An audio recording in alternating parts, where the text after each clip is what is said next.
YCP అధినేత జగన్ పై fire అయ్యారు TDP నేతలు. వైసీపీ చేస్తున్న ఆరోపణలను హోంమంత్రి అనిత తిప్పికొట్టారు. జగన్ కు 1100 మందితో భద్రత కల్పించామని చెప్పారు. పోలీసులపై వైసీపీ నేతలు కార్యకర్తలే రాళ్లతో దాడి చేశారని టీడీపీ పొలిట్ బ్యూరో సభ్యులు కాల్వ శ్రీనివాసులు విమర్శించారు. ప్రశాంతంగా ఉన్న అనంతపురం జిల్లాలో జగన్ అలజడులు సృష్టించారని కళ్యాణదుర్గం ఎమ్మెల్యే అమిలినేని సురేంద్రబాబు ఆరోపించారు.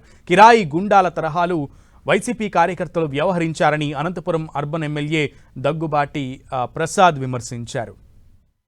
ఒక ఎమ్మెల్యేకి ఇచ్చేది 1+1 సెక్యూరిటీ లేదు. అతను ఏదైనా నక్సల్ ప్రభావిత ప్రాంతాల్లో కానీ అతనికైనా థ్రెట్ ఉందనుకుంటే 2+2 ఎగ్జాక్ట్లీ 2+2. ఓకే, అతనికి కేవలం ఎక్స్ సీఎం అన్న ఒకే ఒక కారణంతో Z+ ఇచ్చాం. ముందు ఇంటెలిజెన్స్ రిపోర్ట్స్ వీళ్ళు రెచ్చగొట్టే ధోరణిలో ఉన్నారు, ప్రీ ప్లాన్డ్గా ఏదో ఇబ్బంది కలగజేసేటట్టు ఉన్నారు, ఫ్యాక్షన్ని వీళ్ళు తిరిగి ప్రమోట్ చేసేటట్టుగానే ఉన్నారని మాకు రిపోర్ట్ ఉంది. కాబట్టే 1100 మందిని ఎందుకు పెడతామంటే మాకేంటి అవసరం అండి? మాకేంటి అవసరం? అది జగన్మోహన్ రెడ్డి చుట్టూ వలయంలో నుంచోడానికి 1100 మంది కాదు. అక్కడ విఐపీకి ఏమీ జరగకూడదు, అక్కడ లా అండ్ ఆర్డర్ ఇష్యూస్ ఏమీ జరగకూడదు. 250 మంది పోలీసుల సంరక్షణలో ఉన్న హెలీప్యాడ్లో స్వేచ్ఛగా దిగే అవకాశం కూడా పార్టీ కార్యకర్తలు ఆ పార్టీ అధ్యక్షునికి ఇవ్వలేదంటే ఆ పార్టీ కార్యకర్తలు ఎంత సైకోలుగా వ్యవహరించారో మనం అర్థం చేసుకోవచ్చు.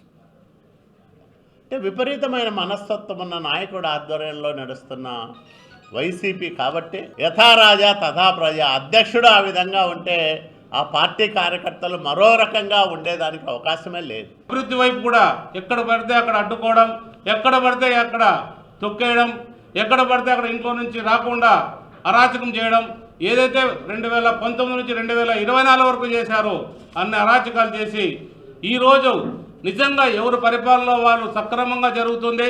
ఈరోజు పెట్టుబడులన్నీ కూడా వస్తున్నాయి.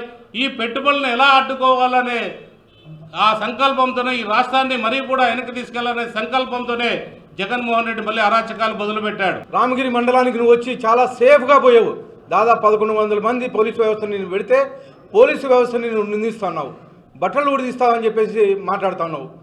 అక్కడ ఉండే ఎస్పీ ఒక లేడీ, డిఐజీ ఒక లేడీ, కనీసం ఆ ఇంగిత జ్ఞానం లేకోకుండా నువ్వు బట్టలు ఉడిదిస్తావని చెప్పేసి మాట్లాడుకోవడం జరిగింది నిన్న.